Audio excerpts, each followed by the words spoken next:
Willis's World, back with another one, this time the Mystic Awakening.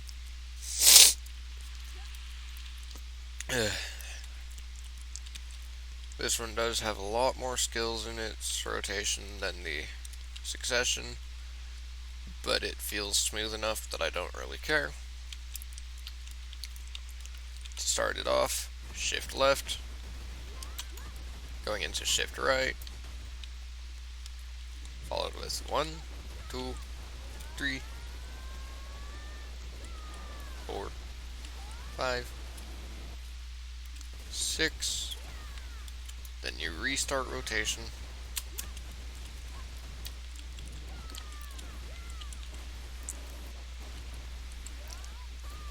and then you go to 7, rather than 6. Your 6 and 7 are big enough cooldowns that on each rotation you'll be alternating them.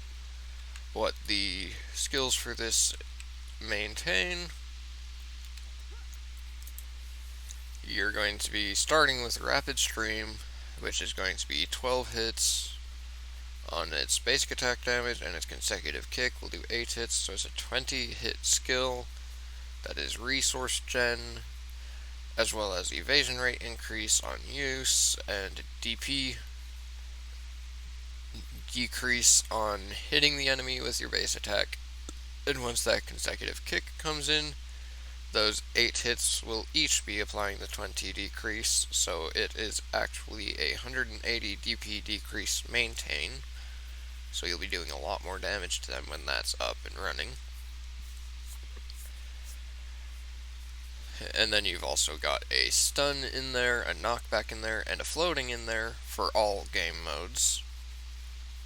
So, utilizing that is going to stun, knockback, and float your target in PvP or PvE, and as down attack and air attack on last attack hits, you gain martial spirit shards on hits. Yeah. Then you go into Tidal Burst, which is another 12 hit base with 4 hits following, but this time rather than resource gen and DP decrease, it is HP recovery per hit with stiffness. And then you have floating on attack 3 hits, and for PvE only, you pull targets in for 1 and 2. You have air attack and air smash, and gain martial spirit shards on hits. That will be followed up with Earth Splitter, 10 hits, 10 targets, 30 HP per hit, bound on hits. You gain martial spirit shards on hits. Into Gushing Waters, 7 hits, 10 targets, super armor, down attack, down smash, gain martial spirit shards on hits. That will go into Rising Dragons, and this is where you will be consuming your martial spirit shards that you've generated. For 7 hits to 10 targets, resource recovery per hit, super armor, floating in PvE, and using your martial spirit, you will be summoning a Sea Dragon with the ability, and that Sea Dragon on its 5 hits to 10 targets will be decreasing 20 DP for 10 seconds on Sea Dragon hits. Followed with Sea Burial, which does 6 hits to 10 targets, super armor, bound on hit PvE. This one will likely be using 1 martial spirit after your 3 is consumed for the DP decrease, so it will be doing it to increase the damage it deals, but you won't be getting the dragon. Wave Orb also wants to use martial spirit, it won't be, but Wave Orb also has 8 hits to 10 targets and 30% attack speed, casting speed, and movement speed decrease on hits, as well as the 200 HP after charging. With a quick slotted, it will auto charge and auto attack afterwards, so it's 200 HP on use, as well as forward guard and bound. And then Dragon's Rip and Dragon's Pit you'll be rotating between.